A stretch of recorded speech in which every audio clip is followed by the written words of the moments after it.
Season 4 with an unusual entrepreneur, and I found that in Jomie. While most of us run businesses in a specific location, Jomie has questioned assumptions about life and lifestyle and decided to make things happen while sustaining herself with her business. That's why episode 1 of Season 4 is about Jomie Casas from the Philippines, who is a 6-figure entrepreneur that helps other entrepreneurs manage their companies remotely while she travels the world.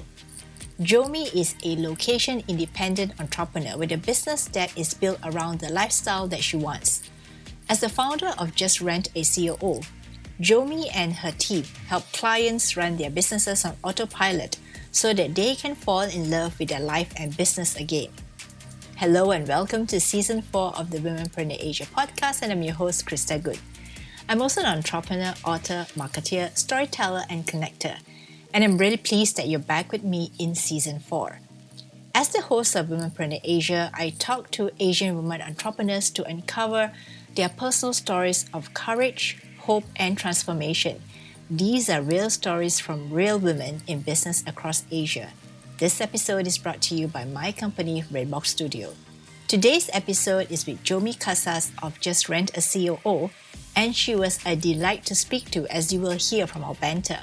I loved how she challenged her own assumptions and how she manages a business remotely with a remote team. Enjoy the season opener. Hi, Jomie. Welcome to Womenpreneur Asia. Hi, thank you so much for having me. It's a definite pleasure, Krista. So, Jomie, tell us, where are you physically located? So right now I'm in Germany and we're building a base here. I'm originally from the Philippines, so up until maybe late last year, that's where technically I've been registered, but I haven't been physically in the country since 2018. That's mainly because I've been traveling a lot since then, and Germany is kind of where I decided to, okay, let's maybe stop here. This is also where my partner is from, and so we're starting a family here. And I know that you're a mother to a toddler. Yes, he is a toddler now, no longer a baby, that's for sure. He just had his first birthday a few weeks ago, so that's very interesting. It's exciting and scary and at the same time. You are also an entrepreneur, besides all the travel and all the mommy business, right? So many women I know start and build businesses in one location, but you have built a business around what you want to do and your lifestyle, and is location independent. Now, how did this happen? And why? This started, of course, first when I was still in the Philippines. So this wasn't the business that I originally had. At the time when I was still in the Philippines, I actually had a lingerie company. And that one was more of a traditional business. I would say a little bit traditional, a little bit remote as well, in the sense that I still had a physical location because I was selling physical goods. I was selling them online. So I also had a partially remote team. Although I do have people in the office, in the warehouse, I also had partially remote teams. So it was kind of like a hybrid business. So that was the company that I had then. And it came to a point where I decided to close that company and start something else. And that's really where things changed almost 100% for me. Let's close this company, sell off all the assets, and then I had this money, this savings essentially, and I had to ask myself, okay, what should I do now with my life? Should I do the responsible thing and maybe invest in another business, start another business? Because as you know, once an entrepreneur, always an entrepreneur. Or how about I do the quote unquote irresponsible thing and actually start ticking off my bucket list? Because at the time I was turning, I can't remember, I think I was turning 30 or 31. And I hadn't really traveled, and I've always wanted to travel and I haven't done it. So I basically spent my entire 20s just working and building a business because, that's what they say you should do to be successful, work hard. And so that's what I did. And suddenly at that age, I figured, okay, my life doesn't look like the way I want it to look like, even if, I did the hard work. I did You did everything that hustle. everyone. Yes, exactly. I did everything. I did everything that everybody said I should do. I worked hard. I worked weekends. I did everything, but I wasn't happy. And so I dropped all that and decided, okay, for once, let's be irresponsible and just go and travel.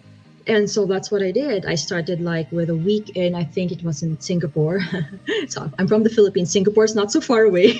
It's Yeah. just an hour plane ride. So, okay, baby step. It was my first time to travel on my own. So I figured, okay, so 1 week in Singapore.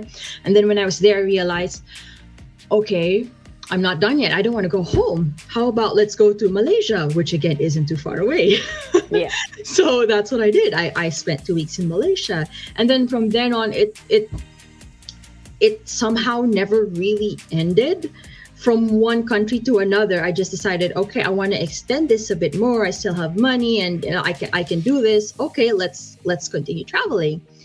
And then up until maybe 2019, mid 2019, somewhere around, I had to start thinking, okay, I'm still good. My savings are still okay, but this isn't going to last forever.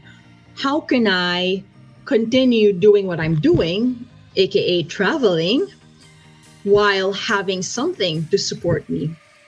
And so that's when I started freelancing. So I realized that I picked up certain skills by building my own company. So I knew marketing, operations, everything basically that you need to know about running a business. And so I dabbled in all those little things. So I did a little bit of marketing consulting. And then it was later on where I discovered, okay, what I'm really good at is building businesses. And I didn't realize that it was an actual job until I started marketing myself as, oh, hey, I'm like an operations person. I can clean up your operations. I can help you run your business for you so that it runs smoothly, because that's what I did with my last company. I managed it very well, but I was working only 1 day a week. And that sort of became my selling point, that, hey, I'll help you so that you don't work too much in your business, and I can help you. I'm the best person to help you because I've done it before for myself. I used to work 1 day a week, and I can help you do the same if that's what you want. That's where it started. So my first clients gravitated a lot to my story and what I did in the past. And so they wanted to work with me. And yeah, it allowed me to pick up clients from around the world, regardless of where I was. And it was able to help me maintain the lifestyle that I wanted. I just wanted to keep traveling. And then in the middle of the pandemic, what happened was I had more opportunities than I could handle for myself. And so I reached another stepping stone, or another milestone in my business, where I had to ask myself, okay, do I want to keep on doing this solo, or do I want to test if I can actually do this as a real business, meaning, you're not actually working in the business, you're more of an owner. Can it work as with that model, with as an actual business with a team and all that? Will it work, or is it really just a solo person? So I figured, okay, what the heck? I mean, give it a shot. And so that's how my agency started. Essentially, I just had more referrals than I could take on, and so I decided, okay, I'll start recruiting, training a team to do some of the things that I can do, and that's where I am right now. Wow. So that has been a journey indeed, since you decided to travel and make that a priority, and at the same time build a business around that. Definitely. It was deciding to first, prioritize what kind of life it is that I wanted, and think of what do I love to do that would fit around that life that I wanted. Because I've had other businesses in the past, and I built them for a bunch of different reasons. Let's say for the last company, it was honestly more about the money, which is natural. I mean, why do you go into business? To make money so that you can afford the things that you want, afford the life that you want. After I went through that phase, I realized, okay, it's not just about the money anymore. Of course you need money. Yes, of course you can't have a business that doesn't make money. Then that's not business, that's charity. But then you also want something more than that. So the next up level for me was really deciding, okay, this time I want to build the life that I want first, and then how can I support this? How can I support this life that I want, that I really want? It's not something that I want 10 years from now. It's a life I want right now. How can I support it right now? What can I do right now?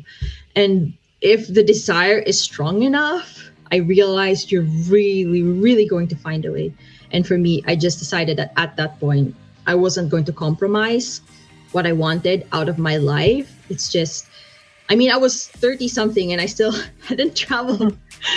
For me, The world. and all exactly, and my friends, they've been into several different places. They've taken holidays in Europe, and I've never been anywhere. I hard at work building your business in the Exactly. Philippines. That didn't make me happy, and at the end, it made me ask myself, okay, what am I doing this for? So I'm doing this to make money so that I have money when I retire at 60, and then what am I going to do? Travel when I'm 60? Why?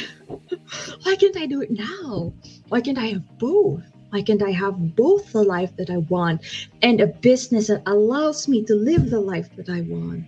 So those were the key questions I had to ask myself. So Rent a COO is your business, is Yes. your agency.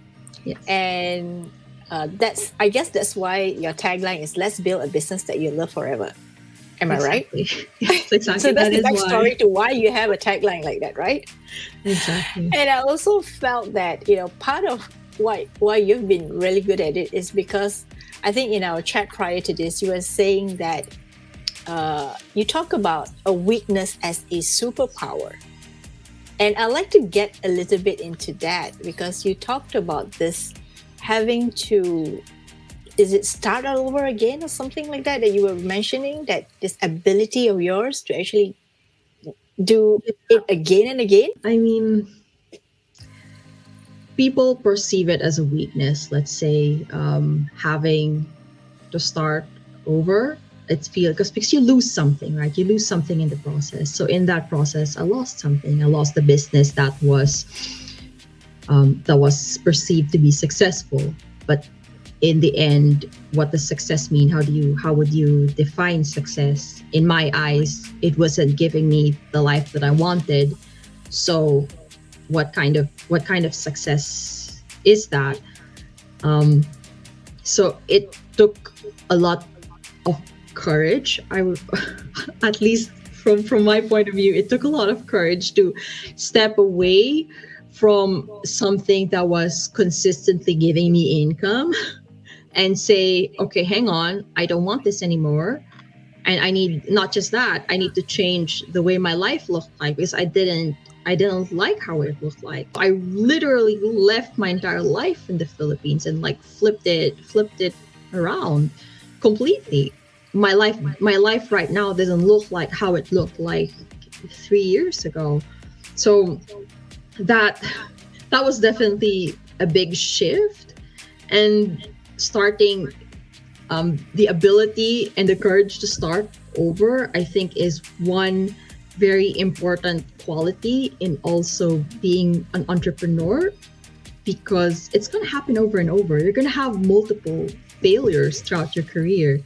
I've had multiple failures throughout my career. All I'm telling you now are the 2 successful businesses I've had, but I've had others that I'm not mentioning yet that have failed spectacularly. Right? As entrepreneurs, we have all gone through that, right? That downward spiral into oh, this is such a mistake. But when we made that mistake, we didn't know it was a mistake until much later. And I was like, oh, we shouldn't have done that. But yes, I totally empathize. We've all been through that, like you say, oh, this is a great idea, and then you do the business, and then you realize towards the end, oh, that wasn't so great after all. So, yeah, and you just have to keep, starting over until you hit the right idea, until you hit the right market, until you hit the perfect setup for you. You may have the perfect idea. I had the perfect idea. It was a lingerie company. It was successful in my country, but it didn't suit me at that after a certain time, it didn't suit me anymore, and I had to, start over again, basically make the decision to start over. You said that your life prior to this is very different to what you're living right, how you're living right now. So how was that life back in Philippines? I know, of course, there was a lot of hard work involved. You are running a lingerie company. And now what is your life like in Germany right now? Most people have difficulty understanding what it's like because it is very different. My life in the Philippines was already different, to be honest, because back then it wasn't very common that you wouldn't have a corporate job, because I had my own small business and I was working 1 day a week, so I had a lot of free time, and that was already unconventional. But still, I still had the same thing. I would go to the office, and then maybe I'd go to the gym after, and then I'd meet with friends. It's still the life that most people would know. My life right now, or since I left the Philippines, has been very much different because I'm never in one place for very long. Probably the longest is when I was stuck in Brazil for a while during the pandemic, but that was special circumstances. And then now here in Germany, but specifically because we want to travel a different way now. If in the past, in the last few years, we were traveling, let's say, a country every month or so. I was traveling a country every month or so. It's very hard to do that with a baby. Very hard to do that with a family. So we have to be a bit more intentional about it. So we have to travel a lot slower. And so that's the plan that we're building now. How can we travel slower with a baby? So still travel, but a lot slower. Maybe 2-3 countries in a year instead. So like 3 months one country, 3 months another country. So we're starting to build a plan that would work for us, because there has to be some long-term planning. And even that is weird to people, because for people, you plan a trip or 2 weeks holiday. For us, that's, my partner can come to me and say, oh, tomorrow let's go to whatever country, and let's say if the borders were open, because right now they're not.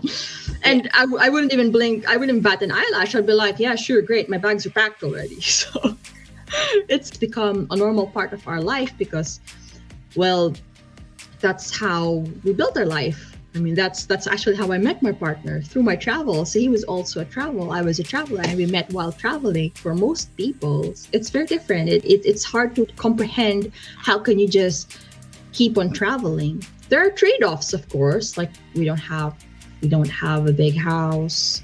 We can't have a big house. What's the point if we're not going to be there the whole year? Why would you have a big house? We don't have a lot of possessions either, because why? If we're planning to leave anyway, why would you have a lot of possessions? So it's just a different way of thinking and a different way of living that, most people have a hard time understanding that. And that's also okay. I mean, my life doesn't have to be your life. The point is knowing, okay, what do you want? What do you want it to look like? And not what the media says it should look like, or what other people say success should look like. If they say, oh, success you have to have this car and house and a marriage and whatever at this age, and so much, whatever amount of money in the bank at this age, like that's not what it is. You have to define what it looks like for you specifically. So, and for me, it's this. So it's not having a lot of possessions. It's having enough money to fund the life that I want and to keep on exploring. This time exploring with my family, but still keep on exploring. So that's what I want. That's success for me. That's great to hear, because I like how you're giving us another perspective into what entrepreneurship is about. And it's one that allows us to think a little differently about what we want and what kinds of happiness we want for ourselves. So now let's talk marketing, because I know you're great at that. That's how you build your business, and that's how you build all these different businesses. But before we get into marketing, you were mentioning that you actually had different businesses, and the lingerie business wasn't the only business that you had prior to rent a COO. So let's talk a little bit the other businesses that you had, were those also started because you're passionate about a certain product or a service that you wanted to offer? The lingerie business was probably the first business I started that I really loved because there was meaning behind it. There was a reason why I wanted to do it, because it was, well, it was a bit of a middle finger to the strict Catholic restrictions we had in my country. Ooh, I like that. I know. No, because I came from a Catholic school and there were so many rules. And I guess after that, I was just, okay, I want to wear what I want to wear. And then it started with sexy dresses and I want to express myself. This is how I want to express myself. And then it veered into sexy lingerie because why? I want to be sexy. I want to feel sexy. So why is that such a bad thing? It doesn't have to mean anything. I just want to be sexy, period. So that's kind of how it started. And I was really passionate about it. And that was the message. And it turned out a lot of people surprisingly resonated with that message as well. And that's what made the business so successful. But before that, I definitely started businesses because one, they were a fad. Like I had an accessories business at some point that did not even make money. Maybe I sold one or two, but that was it. And so that failed. That definitely failed. I also had a food business. It actually made money. The food business made money, quite significant actually. It was just a small food stall, but I think we were making about like $300 a day. $300 a day, which is actually quite a lot. But from that business, I realized that if you don't love it, it's not going to work because I hated it every single day. I could not stand the problems that I had every day. To me, just one small problem. Oh, this pan got ruined. And I'll be like, oh my God, it's the end of the world. Because I hated it so much that even the tiniest problem was such a big headache for me. So it was so stressful. I just decided, let's stop this. And so it's so unpredictable, by the way. The food business is so unpredictable. On the good days, you'll have 300 a day. And then maybe 1 week later, this day, you'll have barely anything. And from that business, I learned if I don't love it, I'm never going to have the stamina to go through the difficult problems. And there are always going to be many difficult problems in your business. So you have to definitely love it. And fads don't work. Don't ever start a business just because everyone else is doing it. That's the worst idea ever. I ended up with the lingerie business, which started actually as a costumes business. It started as a costumes business. And then it just so happened that my supplier had some lingerie as well. And he asked me, oh, do you want to try selling some lingerie? I'm like, no, I don't want to sell some lingerie. I don't use lingerie, but I'll buy a few pieces for myself. And then I love them so much. And I figured, okay, I'll go sell them. Let's see if it works out for the market here because I loved it. So, and it did. It clicked more than the costumes, surprisingly. And that's really when the business really took off, when I figured out the right product and found the market through advertising. Because in the beginning I was doing the business organically. So that means I was just posting in social media and whatever classified ads wherever I could find and saying, oh, I have this business, I have this store. And that didn't work. And it was when I decided to take a risk, maybe a year and a half into the business. And I figured, okay, I've sunk some money into this, a lot of time, obviously. And now I need to know, is this going to be a good business or not? Because up until a point, I was just breaking even. So obviously nothing close to successful at all. I wasn't losing money, but I wasn't making any. So I decided, okay, let's try to do some paid advertising. I think it was on Facebook at the time. It was very new. I'd try some paid advertising on Facebook. And if this works, great. Then if not, I'm just going to, rethink my plans, basically. Close this business, rethink my plans, and do something else. Even though you like the lingerie business. Even though you like the lingerie business. Yes, even though I like the business, because like I said, if if it doesn't make money, it's not a business, it's charity. It has to be a balance. I mean, you have to make money and you have to like it, otherwise it won't work. I mean, I don't know if you've heard of this concept of the ikigai, which is basically what you're good at, what you love, and what the world needs. And it's basically an intersection of those three, and that's your purpose, that's your business idea, basically. So at that point in time, that it turned out to be my ikigai after all, because it did make money. I found a way to sell, so the ads worked. And so I decided, okay, let's just like increase ad spending, and it kind of snowballed from there. And I also placed other ads in like Google and in other different places, and then tweaked those. And I became really good at optimizing those ads, so that the ROI was pretty good actually. I had like maybe like 70%. I had 70% profit on my products. It was a good business basically, and I'm to this day still very proud of that.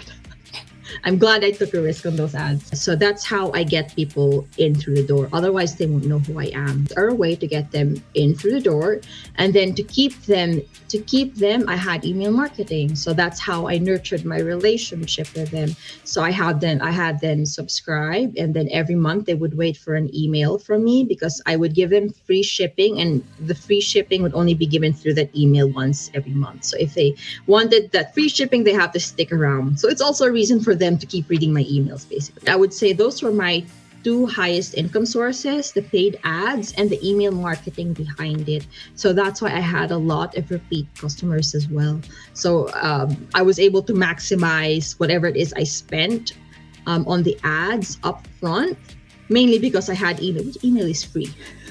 Just send them an email, it's free. Well, you pay for the platform, but it's nothing compared to the ads. And yeah, that's how the lifetime value is quite significant. A customer would usually stay for me for like a year and a half to 2 years, sometimes even more. So let's get to your present business. So Rent a COO. Can you tell me a little bit more about that business? So with Rent a COO, as I said, it started with me solo. I was doing it remotely, so I was helping with my clients. I was basically their right hand. Okay, so I was the right hand to these entrepreneurs as they were building their businesses, so they don't have to build it alone. It's like a project manager, but for business. Just so that people can wrap their heads around it. So I basically made sure that I found the resources, the tools, and anything that they needed to get things done.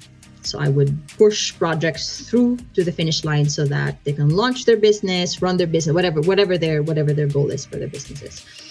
And I expanded by hiring people that had skill sets from the corporate world that I think would suit this business.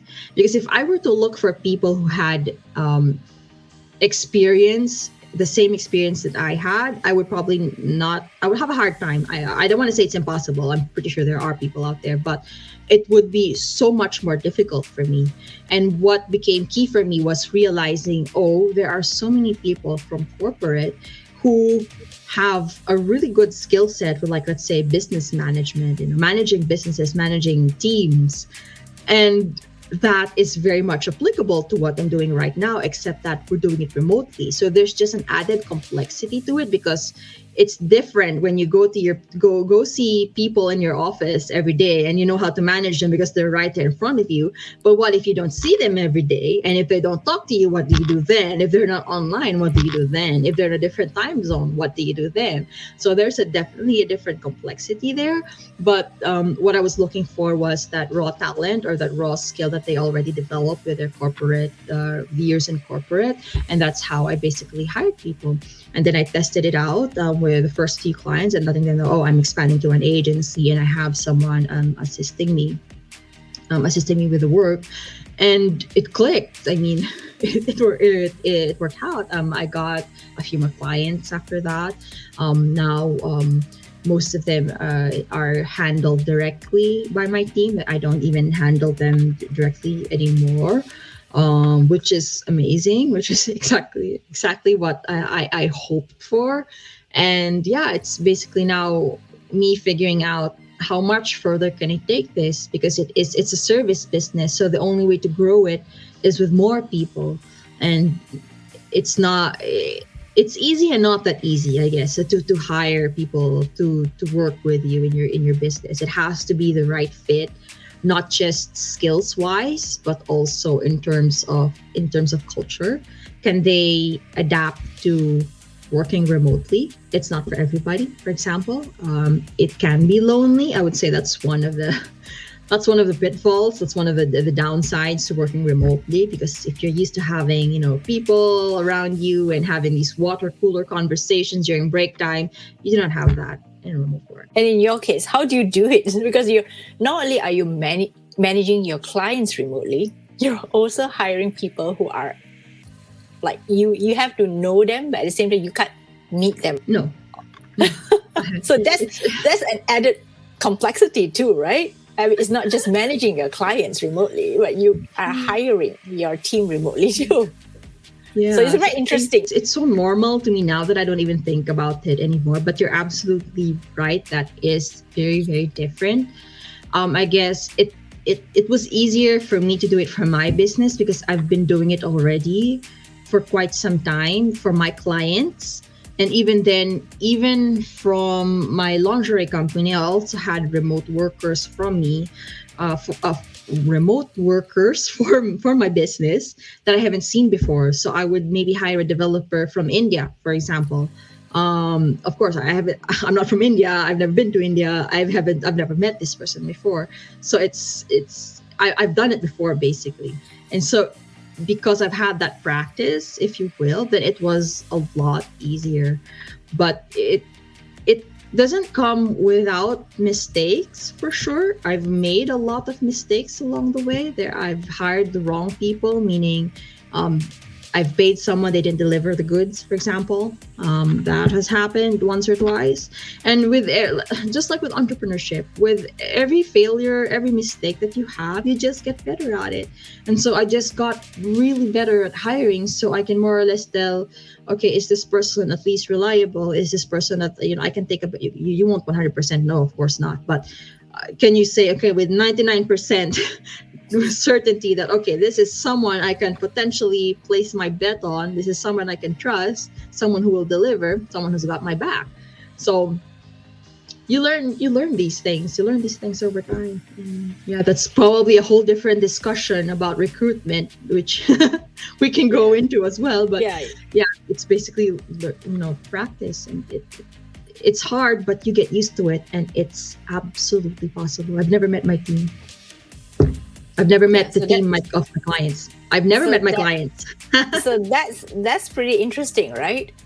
On two sides, it's very interesting. The client side as well as your team side. Yes, exactly. I mean, they had to take a leap of faith in me as well. I mean, they've never met me, and you're hiring your right hand. Basically, I'm the right hand, right? They're hiring the right hand that they've never seen before except through a camera. And they have to put complete trust in you. Exactly. And you have to trust them because they're your team. Exactly. It's not just, they're not just trusting me. They have to entrust me with their business. That's a whole different level. And so that's, it's tricky, of course. So that's why I'm so transparent about my business, my life. I used to be a very, very private person. Like prior to me traveling, I probably never even had anything on social media. I just had a Facebook, but everything was private. I barely posted anything. But since then, I started posting about my life, what I do, what I love, because I realized that's what my clients were also interested in knowing. It's, know, like, and trust. They have to know you before they like you, before they trust you. So that's kind of like an oversimplified formula there, but that's basically how it happened. So I have to show people a glimpse into who I am so that they learn to like me a little bit and potentially trust me in the future. The trust comes a little later, of course, but yeah, it has to start somewhere, and it starts with transparency. Would you say that will be one of your success factors for Rent a COO? Transparency. Yes, absolutely. I mean, if I wasn't as visible, let's say on social, and as honest with my story, because I could have hidden that, oh, I had a company and I wasn't happy, I shut it down. I could have just not said, I could have just not talked about that, or not talk about any of my failures in the past, just forget about it and just say, oh, I'm just great at managing whatever that is. I'm just great at managing businesses, done. I mean, I could just say that, but no, I walk them through the story. I walk them through, I'm transparent. It's on my blog. It's on my social media. I talk about it when I'm on a call with a client, an initial call with a client. Usually they know about it. Somehow vulnerability, or the rawness, adds to the trust factor as well, and makes them feel that, well, they're actually talking to a real person. I mean, they're more likely to hire someone that they might possibly like, as opposed to just, oh, they just saw this website, they just Googled it, the website looks nice and professional, and that's it. But what about you? What do they know about you? I mean, buying is, you know this, you're an entrepreneur. Buying is primarily an emotional response, not a logical one. The logic comes after. If they don't have an emotional response, they're not even going to look at your website. They're not going to dig into anything. The logic comes after. The logic is when they've already decided, okay, I want this, but should I? Is it worth it? And they justify it. They're trying to justify. Exactly. They're just trying to justify it. The logic comes after. By then, you already probably have a half yes. Okay, so now let's shift gears a little bit. I want to know about Jomie growing up in the Philippines. What were your growing up years like? And what do you do? Was the entrepreneurial spirit part of that? It's actually interesting that you asked that, because I didn't really think that I had an entrepreneurial childhood, because where I'm from, it's really quite common that your parents would have some side gigs or some side small business to help augment the family income. So that was definitely my mother, for example. Whenever we needed a little bit more, or she'd have like a tiny store or something, she'd sell cookies on the side, she'd sell whatever. I think at some point she even had a jewelry business. We also had, we would call it a sari-sari store in the Philippines. It's like a convenience store, but would sell, like some canned goods and some candies and whatnot. I remember being in that store a few times every week. Like I would be in charge of like at certain times of the day, I would be in charge of, selling. So I would be the shopkeeper. So yeah, I mean, that was my life growing up. I was for me, it was normal to sell stuff, to the point that I think when I was a young teenager, maybe around 13 or 14, our family needed some money at the time, so my mom started baking these chocolate candies and different pastries, and she said, oh, try and see if we can sell them. And I brought a box to school, and it sold out. So the next day I bought, okay, let's bring 2 boxes to school, and then it sold out, and it kind of just snowballed from there. And to the point that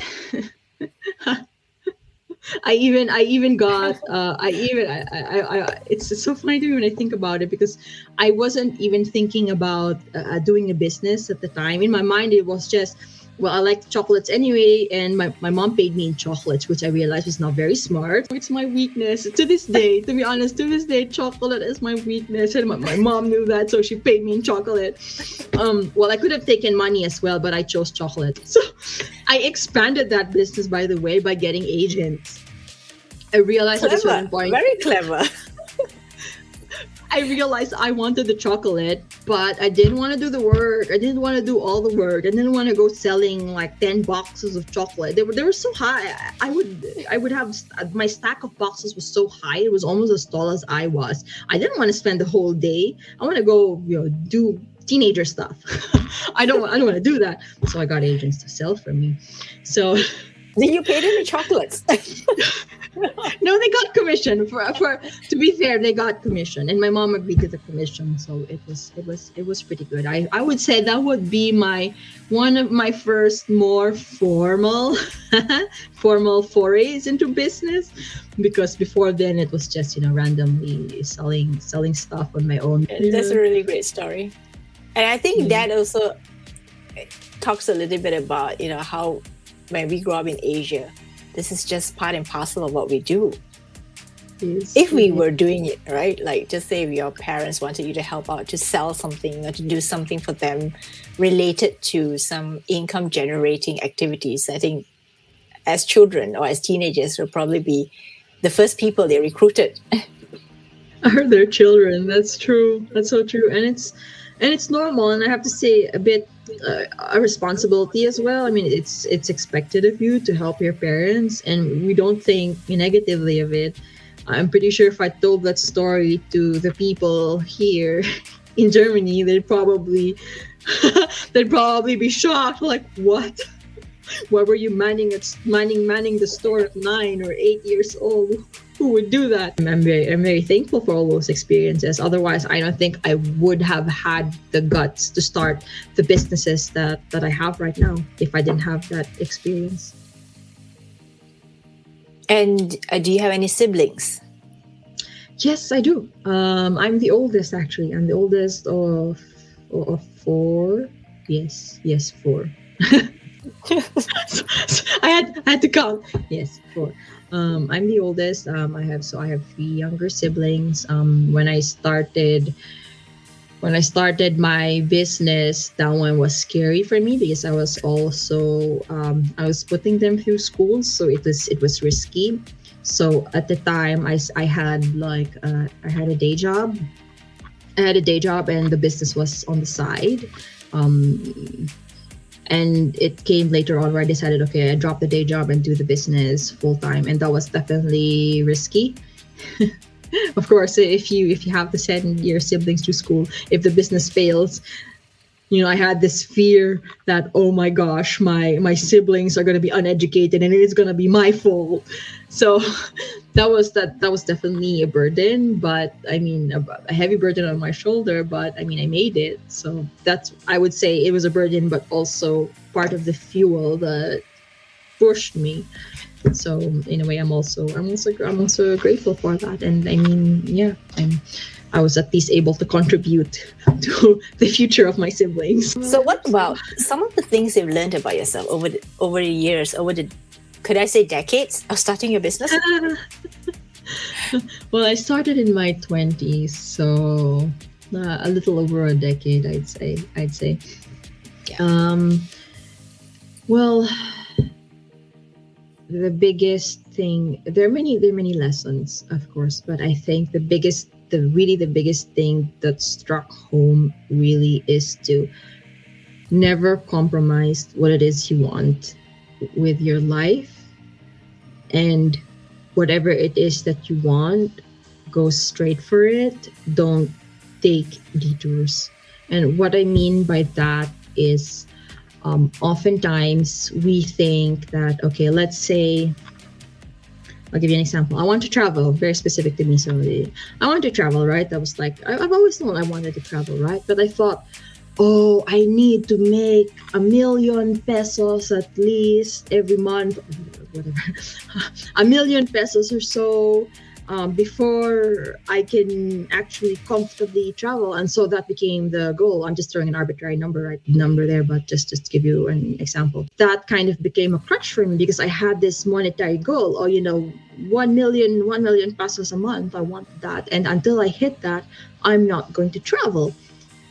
And in the end, I realized, hang on, it's not going to cost 1 million pesos a month, which is $20,000, something like that. It's not going to cost 1 million pesos a month just to travel. No way, never, ever. So why don't I just go travel now? So that's what I mean by sometimes we set a goal, and then instead of going straight for the goal, we detour and think that, oh, I need 1, 2, and 3, and 4 first before I get to that goal. Why not just ask yourself, okay, how can I get that right now? I mean, and are you even sure that you need those 1, 2, 3, 4, or 5 things before you achieve that goal? It sounds so simple, but to my head, it didn't click. It didn't click until a few years ago.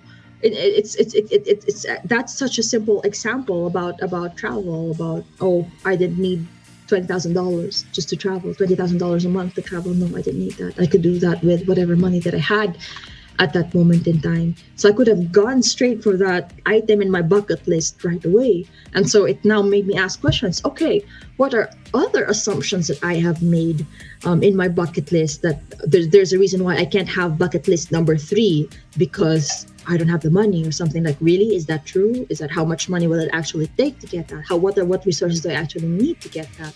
So that's what I mean by make sure your goal, you're going straight for your goal, and you don't have like an intermediary goal that's actually detracting away from it. Like, because I had that goal that, okay, I wanted to travel, but I also wanted 1 million a month. And although I could have both goals together, they don't have to be in direct relation to one another. So it can't be like either or. I have the travel only if I have the 1 million a month. Why? That doesn't make any sense at all. At that point, so I was like entering my 30s, and then I realized, okay, I haven't done anything. Is it normal that if I had a bucket list of like 10 things that I want to do in my life, I've ticked off nothing? That doesn't make any sense. Like, what's the whole point of doing all this if I can't even get 1, 2, or 3 things off of that list? And it's taking the time to reassess where you're at right now and where you want to go is very important, because as you grow and evolve as a person and as an entrepreneur, that will also change. What you want, where you're going could also change. And what do you appreciate about being an Asian woman? I would say resilience. The whole starting over. I'm pretty sure I got that from my parents, for example. It's not uncommon to have a roller coaster ride to the income of your family, especially if you don't come from a particularly rich family, for example. And that's where I learned a lot about being resilient and starting over. It really comes back to that when a business fails, or when life doesn't turn out the way you want it to turn out. What do you do then? So you start over. Coffee or tea? Both. Both. Coffee. Ooh. Yes, coffee in the morning, tea in the afternoon. What's your morning ritual like? My morning ritual? Yeah. Since having a baby. Well, my baby wakes me up, and then after I give him breakfast, we both go for a walk outside. And then after we go for a walk outside, I come back home, prepare a snack for him, and then we kind of play around the house for a bit. And I don't start work until maybe after lunch. Favorite food? Chocolate. Does it count as food? Yes, that does count. So that really shows how much you love chocolate. Oh God. Last dish that you cook? Spätzle. It's a Swiss dish. My partner's Swiss, that's why. Before we end, where can people find you online? And where can they connect with you online? You could find my agency on my website, justrentacoo.com. If you want to connect with me personally, you can find me on Facebook, Instagram, or LinkedIn. Just literally search for my name, Jomie Casas. I'm the only one. So thank you so much, Jomie. I really had fun doing this interview with you, and I'm really glad that it worked out fine, despite our time zones and all that. And I really enjoyed your story. I think you have really shown, well, at least shown me that it's possible to travel and run a business at the same time. Thank you so much. I really appreciate that. I hope that this becomes useful to your listeners, or at least maybe a couple of them will be challenged to think beyond their current realities and start to question what it is they really want. Did you have your aha moments while listening to Jomie? I had some great takeaways, and the best one I'll keep in mind is always question your assumptions. What do we believe about the world and ourselves which is holding us back from achieving our goals? For me, I had assumed that it was tough to start a podcast and find women to interview. After 42 episodes and 3 seasons, I can tell you that I am so glad I started this podcast. I have met such amazing and inspiring women, and many have become such good friends. And if you just start, great things will happen if your heart is in the right place. As always, you will find all the links and more interesting information about today's guest on our website, womenpreneurasia.com. Please subscribe if you haven't done so yet, or better still, leave me a rating on Spotify or wherever you're listening to this podcast. It will definitely help the podcast go far and wide. In next week's episode, I'll be speaking to Eri Kobayashi of Japan. She's the founder and CEO of Replenity Incorporated, whose business is in helping women look good and at the same time saving the planet. Check out next week's episode to find out more.